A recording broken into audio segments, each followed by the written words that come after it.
সুপ্রিয় ভক্তমণ্ডলী, সনাতন ধর্মকথা ইউটিউব চ্যানেলে আপনাদের সকলকে স্বাগত। আজকে আমরা আলোচনা করব প্রকৃত বৈষ্ণব কাদের বলা হয় সে সম্পর্কে।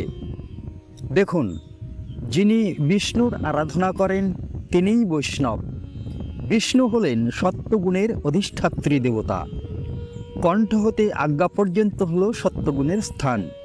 যিনি কণ্ঠ হতে আজ্ঞা পর্যন্ত স্থানে মনকে বিচরণ করাতে পারেন তিনিই বিষ্ণুর আরাধনাকারী। এটা হলো বিষ্ণুর ত্রিগুণ অবস্থা। অর্থাৎ ত্রিগুণের মধ্যে বিষ্ণু যখন সত্যগুণের অধিষ্ঠাত্রী হন তখন তিনি কণ্ঠ হতে আজ্ঞা পর্যন্ত স্থানে অবস্থান করেন। আবার বিষ্ণু গুণাতীত নির্গুণ ব্রহ্ম। সংস্কৃত বিষ ধাতু থেকে বিষ্ণু শব্দের উৎপত্তি।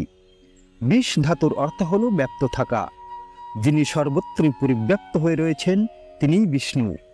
আত্মা সর্বত্র পরিব্যাপ্ত হয়ে রয়েছেন বলে আত্মাই হল বিষ্ণু। যিনি নিজ দেহের আত্মার উপাসনা করেন তিনিই বৈষ্ণব।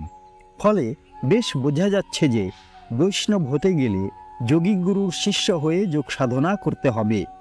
যোগী একমাত্র নিজ দেহের আত্মাকে যোগচক্ষুতে দর্শন করে থাকেন। মালা ঝোলা বা বাহ্যিক তিলক ধারণের মাধ্যমে আত্মদর্শন সম্ভব নয় বলে মালা ঝোলা ও তিলকধারীগণকে প্রকৃত বৈষ্ণব বলা যায় না। বিষ্ণু যখন সত্যগুণের অধিষ্ঠাত্রী হন তখন তার সহস্র নাম হয়। সহস্র নামের মধ্যে 108টি নাম শ্রেষ্ঠ। 108টি নামের মধ্যে আবার 12টি নাম শ্রেষ্ঠ। নামগুলো হল কেশব, নারায়ণ, মাধব, গোবিন্দ, বিষ্ণু, বামন, মধুসূদন, শ্রীধর, ত্রিবিক্রম, ঋষিকেশ, পদ্মনাভ ও দামোদর। বিষ্ণু তার সকল নাম ও রূপ নিয়ে দেহ মধ্যে অবস্থান করছেন।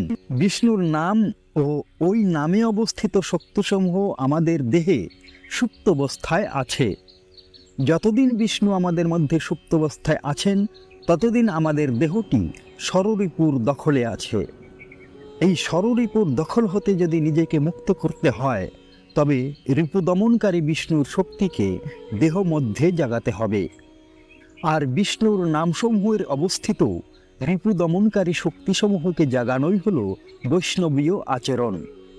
যে 12টি বিষ্ণুর নাম উল্লেখ করা হয়েছে ওই নামসমূহ দেহের ললাট, উদর, বক্ষস্থল, কণ্ঠ, দেহের ডান পাশ, বাম পাশ, ডান বাহু, বাম বাহু, ডান কাঁধে, বাম কাঁধে, মেরুদণ্ড ও কোমরে সুপ্ত অবস্থায় আছেন। বায়ু ক্রিয়া দ্বারা ওই নামসমূহকে জাগাতে হয়। একেই তিলক ধারণ বলে। মাটি বা জল দিয়ে তিলক ধারণ করা শুধুমাত্র লোক দেখানো বাহ্যিক আড়ম্বর ভিন্ন অন্য কিছুই না। বায়ু ক্রিয়ার মাধ্যমে তিলক ধারণ করতে হবে। অর্থাৎ তিলক ধারণের মাধ্যম হল প্রাণায়াম। কৃষ্ণ কথাটির অর্থ হল কর্ষণ করা। অর্থাৎ দেহ মধ্যস্থ বায়ুকে প্রাণায়ামের মাধ্যমে কর্ষণ করাই হল কৃষ্ণ ভজনা করা। শ্রীচৈতন্য মহাপ্রভু কৃষ্ণ নামের মাধ্যমে এই যোগেরই প্রচার করেছিলেন।